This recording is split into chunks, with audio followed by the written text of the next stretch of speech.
नमस्कार मित्रों, मैं एक नई वीडियो के साथ उपस्थित हूँ। देखिए, जो हमारा भारत देश है ये पिछले करीब 35 साल से, या आप यूँ कहिए करीब करीब 40 साल से जितनी भी मेजर इकोनॉमीज़ हैं इनमें सेकंड फास्टेस्ट ग्रोइंग इकोनॉमी रहा है आफ्टर चाइना। एवरेज ग्रोथ देखी जाए, इंडिया की एवरेज ग्रोथ करीब करीब लिबरलाइजेशन देखिए 91 से तो बहुत धूम धड़ाके से शुरू हुआ था। ये शुरू हो गया था राजीव गांधी जी के टाइम से 1985 से, और 1985 से ग्रोथ रेट भी बढ़ के करीब 5% हो गई थी। तो हम कंसिस्टेंटली अगर देखें तो पिछले 1985 से लेके अभी 2025 में करीब करीब 6% की ग्रोथ रेट से बढ़ रहे हैं। अब ये अचीवमेंट कोई कम नहीं है, परंतु जिस प्रकार चाइना ने करा और अपने समय में जापान में करा, उसके सामने ये थोड़ा कम हो जाता है। और अभी जो भारतीय इकोनॉमी का पोटेंशियल है वो है करीब 10% का, जो कर रही है करीब 6.5-7% से। और आने वाले समय में अगर भारत को विकसित राष्ट्र बनना है तो देखिए दो चीज़ों पे बहुत ध्यान देना पड़ेगा, और वो दो चीज़ें हैं जुडिशरी एंड R&D। सब में बड़ी जो हमारे देश की समस्या बन चुकी है वो है न्यायपालिका की व्यवस्था। आप देखिए करीब करीब 4 करोड़ से ऊपर मुकदमे तो न्यायपालिका में लंबित हैं, मतलब ये lower courts, high court and supreme court में मिला के। और इतने ही मुकदमे करीब शासन में लंबित हैं, SDM, DM, ADM, तहसीलदार, इनके स्तर पे। ठीक है, तो 10 करोड़ मुकदमे लंबित हैं। और देखिए एक सब में खराब बात क्या है कि मैं 2 महीने से ये आंकड़ा देख रहा था, एक नेशनल जुडिशियल डेटा ग्रिड है, तो उसमें उन्होंने पिछले महीने भी क्या दिखाया कि जितने केस डिस्पोज हुए और जितने इंस्टीट्यूट हुए उनमें 4 लाख का अंतर था। मतलब 4 लाख कोर्ट इंस्टीट्यूट ज़्यादा हुए देन डिस्पोजल, मतलब 4 लाख केस जुडिशरी में एक महीने में बढ़ गए। अब मैंने दोबारा डेटा देखा तो उसमें भी यही है कि पिछले महीने का दिखा रहे हैं, शायद फरवरी का दिखा रहे होंगे, लास्ट मंथ लिखा है, तो उसमें भी 6 लाख केस फिर बढ़ गए। डिस्पोजल हुआ करीब 10 लाख का, इंस्टीट्यूट हुए 10 लाख। इंस्टीट्यूट मतलब जो नए नए केस दाखिल करे गए, सिविल के, क्रिमिनल के। ये मैं केवल आपको ये बात बता रहा हूँ, लोअर कोर्ट, हायर कोर्ट और सुप्रीम कोर्ट की। मैं शासन में जो शासन स्तर पर जैसे क्वासी जुडिशियल बॉडीज़ होती हैं, मतलब जिसके पास अर्ध न्यायिक पावर होती है, जैसे DM, ADM, SDM, तहसीलदार, उनकी तो अभी बात ही नहीं कर रहा। तो अब ये समझिए कि एवरेज हर महीने 5 लाख केस बढ़ते हैं, तो साल में फिर पूरे 60 लाख बढ़ गए।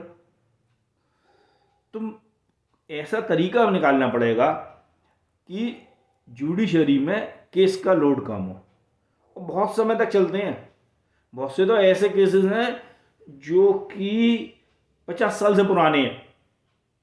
अभी एक मेरे मित्र हैं, वो इलाहाबाद गए हुए हैं, तो उनका केस उखड़ आया है जो 1984 से पहले का है। अब वो बेचारे आज बेल कराने गए हैं। तो एक जो कहावत है ना, justice delayed is justice denied. तो आप ये समझ लिए, पहले तो जस्टिस मिलना ही बहुत मुश्किल है, मिल भी जाए तो नहीं मिलने के बराबर है इंडियन जुडिशियल सिस्टम में। आप देखिए कमोबेश आज़ादी के बाद से लेके और अब तक हर विभाग में, हर डिपार्टमेंट में, हर सेक्टर में कुछ ना कुछ इम्प्रूवमेंट है। आप बैंकिंग में देख लीजिए, पहले खाता खोलने में कितना टाइम लगता था, प्राइवेट में खोलिए तो घर आके खोल देते हैं, सरकारी में जाइए 2-3 दिन में खुल जाता है। ठीक है, 2 दिन में खुल जाता है, आसानी से खुल जाता है। आप बैंकिंग सेक्टर में जाएँ, ट्रांजैक्शन का तो अब ऐसे ईज हो गया है कि आप मतलब UPI से चार्ज इतना कर लो, ATM भी खस्ताल होते जा रहे हैं, तो पैसा आदमी ना उनसे निकाल ही नहीं रहा है। ठीक है, आप इसी प्रकार इसमें चले जाएँ ऑटोमोबाइल में, तो इंडिया में आप देखिए 1984 में मारुति ने पहली बार फैक्ट्री लगाई थी, तो उसकी कैपेसिटी थी 1 लाख यूनिट सालाना। तो लोग बहुत हंसे थे, क्योंकि तब मिला के 30,000 गाड़ियाँ बिकती थी, फिएट और एम्बेसडर। परंतु आप देखिए अब एक से एक नई गाड़ी आ रही हैं, एक से एक बढ़िया गाड़ी आ रही हैं, और इंडिया एक्सपोर्ट भी बहुत कर रहा है। तो मेरे कहने का मतलब है, प्राइवेट सेक्टर देख लीजिए, पब्लिक सेक्टर आप देख लीजिए, हर एक में इम्प्रूवमेंट है कुछ ना कुछ। आपको GST का रजिस्ट्रेशन करना हो, आप ऑनलाइन करा सकती हैं। खुद भी कर सकते हैं, थोड़ी टेक्निकल दिक्कत होती है वकील से कर सकते हैं, ऑनलाइन रिटर्न दाखिल कर सकते हैं। सब विभागों में फ़र्क है केवल एक जुडिशरी छोड़ के। जो 70 साल पहले हाल था वही अब हाल है, और हाल क्या, बदहाल हाल हो गया है। और जब तक कॉन्ट्रैक्ट्स एनफोर्समेंट नहीं होंगे, दो पार्टी से में कॉन्ट्रैक्ट होता है, चेक का मसला होता है, जो सालों से झटते रहते हैं, तब तक इंडिया में ईज ऑफ डूइंग बिजनेस नहीं होगी। ईज ऑफ डूइंग बिजनेस नहीं होगी तो बिजनेस ढंग से पनप नहीं पाएगा, चाहे इंटरनेशनल कंपनीज हो चाहे यहाँ की कंपनीज हो। तो जुडिशरी को फिक्स करने की बहुत ज़्यादा आवश्यकता है। एक तो ऐसे तरीके बने कि इतने केस इंस्टीट्यूट ही ना हो।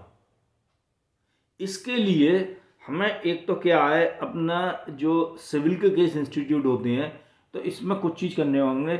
जैसे कि टाइटल है कोई भी ज़मीन का, मकान का, उसको टाइटल में डिस्प्यूट नहीं होना चाहिए। टाइटल का मतलब ऐसा करना चाहिए जैसे गांव में अभी सरकार ने खतौनी जारी की, घरौनी जारी करी, कि कोई मतलब डिस्प्यूट उत्पन्न ना हो ये किसकी जगह है, ठीक है। दूसरे क्या है, ये सब लैंड रिकॉर्ड्स और ये सब कंप्यूटराइज्ड होने चाहिए। तो मेरे कहने का क्या मतलब है, ऐसी चीज़ होनी चाहिए कि बिल्कुल ट्रांसपेरेंसी हो और केसेस आए ना। और एक चीज़ और मैं बताऊं, सिविल केसेस और क्रिमिनल केसेस दोनों में कोई भी झूठा केस करने वाले पे कार्रवाई होनी चाहिए और बहुत बड़ी सजा होनी चाहिए। क्योंकि कईयों बार तो कई झूठे केस इंस्टीट्यूट कर दिए जाते हैं, तो उससे क्या होता है, जो ढंग के केस होते हैं, अच्छे केस होते हैं, उनमें बड़ी दिक्कत होती है। और झूठे केस संग में चल रहे हैं, पैरेलल अच्छे केस चल रहे हैं, तो जो जो सही केस है उसके लिए मतलब उतना टाइम ही नहीं है। तो एक ये कानून आना चाहिए कि जो कोई भी किसी पर झूठा केस लगाएगा उसको कड़ी सजा होगी, 10 साल की सजा होगी। तो इससे क्या होगा, केस इंस्टीट्यूट कम होंगे। तो एक तरफ तो ये रिफॉर्म होना चाहिए कि कैसे करके केस, इतने सारे केस जाए नहीं जुडिशरी में, जो हर महीने 15-16 लाख केस दायर किए जाते हैं। दूसरे क्या है कि डिस्पोजल में तेजी आए, एआई का यूज़ हो।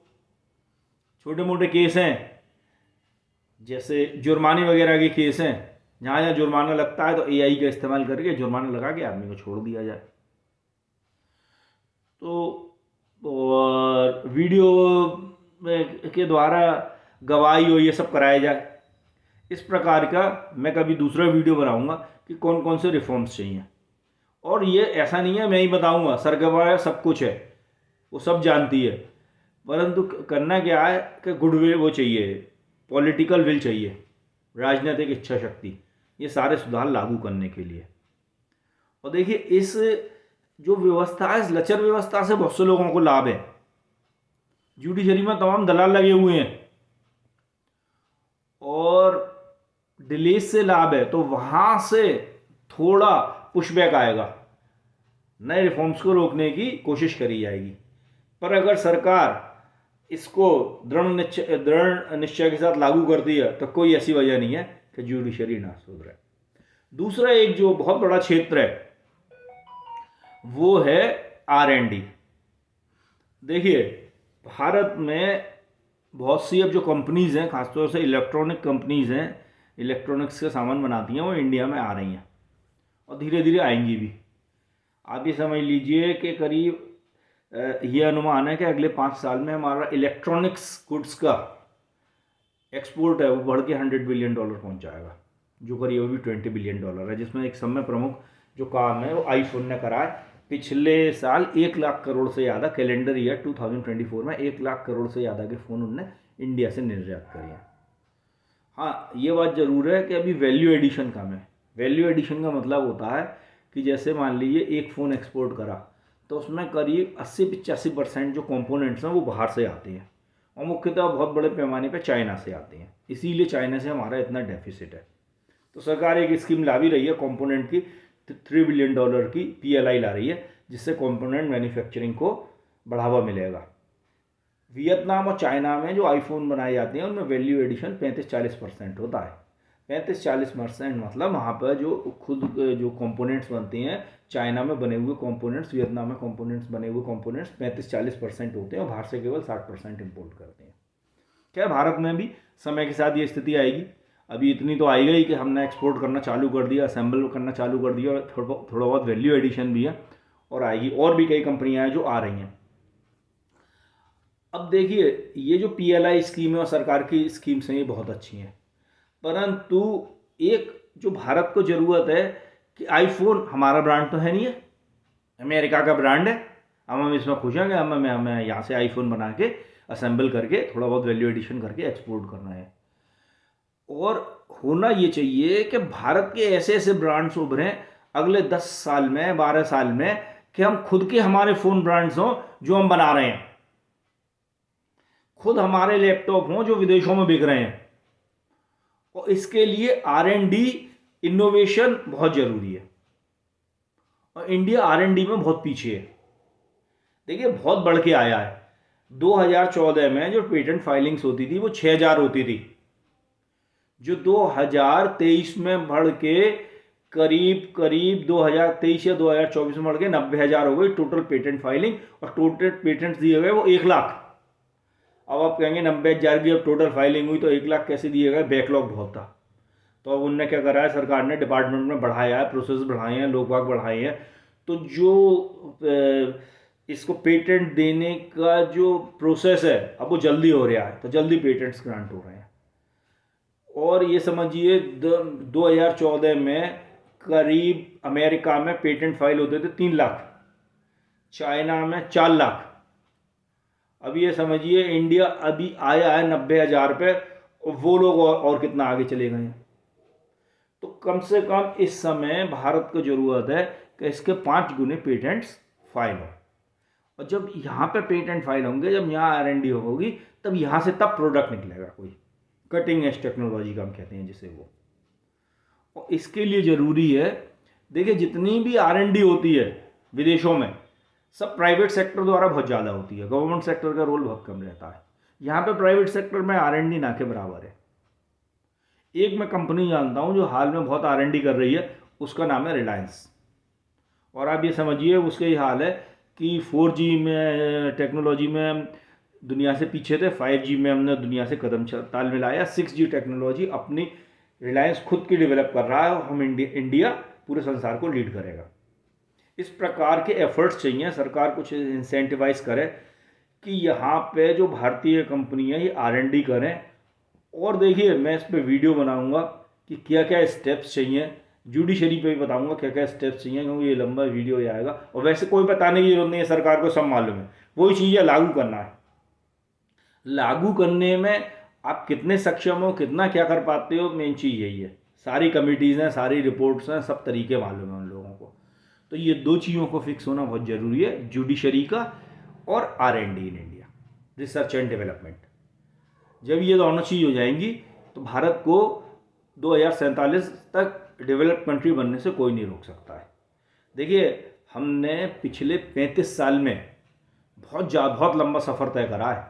तो चाइना इतनी तेज़ी से बढ़ा है कि थोड़ा हमारा ये इसको उतना प्रकाश मतलब उतना सम्मान नहीं मिला, परंतु कोई 35 साल तक 6.5-7% की दर से ग्रोथ रेट हासिल करना कोई छोटी मोटी बात नहीं होती है।